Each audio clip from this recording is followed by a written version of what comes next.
ஒன்னு சேர பொறுப்பெடுத்து உருகும் இந்த மாது தெற்கு திச தென்றலிடம் தினமும் விடும் தூது அம்மன் கோயில் சில எழுது அசஞ்சி வரும்போது உள் மனசு தத்தடிக்கும் உறக்கம் என்பதேது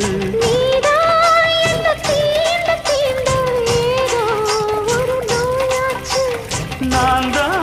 உன்னை சீண்டி சீண்டி பார்த்து ரொம்ப நாளாச்சு கொஞ்சம் இடம் கொடுத்த பச்சை கொடி பிடிச்சா எத்தனையோ வித்தைகளை இப்பவே நீ காட்டிடுவே செந்தூர பாண்டிக்கொரு சோடி கிளி சோடி